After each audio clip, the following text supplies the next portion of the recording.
can see you've got an interesting collection here, Helen, all about the WI. 2015's obviously been a very important year for them, hasn't it? 2015's been enormously important. It's their centenary year.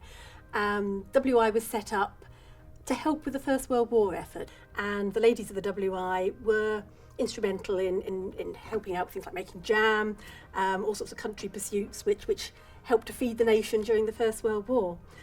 So in many ways we could claim it as being a Welsh institution in Britain, because it was the first in the whole of Britain. Cardiganshire, as it then was, set up its first WIs in 1916, 1917, so they were in the vanguard there.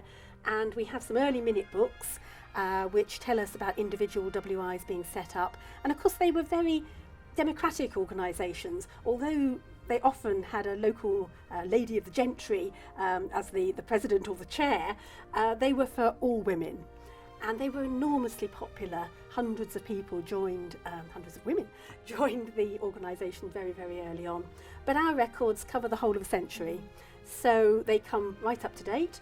And we also have a lot of other wonderful things from the Golden Jubilee, which was 1965, 50 years ago, when a lot of the WIs in the county made scrapbooks which reflected their own area. One of the things I really love about this scrapbook and other scrapbooks from the WI collection, it shows women having fun. I think this was a great point about the WI, and it still is actually. It's women having fun, learning new things. I mean, they're very political as well. As remember Tony Blair's slow hand clap. Can we forget it? Well, indeed. So, you don't mess around with the WI. You certainly don't. Perhaps on a more frivolous note, Calendar Girls. Indeed, absolutely. Well, it goes to show how much the image of the WI has changed, doesn't it? Absolutely. But what I think is lovely as well is that within the archives here, it's about normal people. It's about not just the so-called great and the good in history. It's about people's names being commemorated forever, actually. Once people are here, in the sense in a book or their name, they're here forever.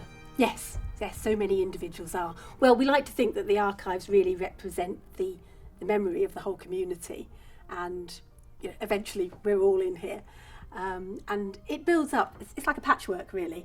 The archives. We have thousands and thousands of documents and all sorts of little bits of ephemera from the county. They build up together into a wonderful patchwork quilt which shows a bit of all of us who live here. It's marvellous stuff.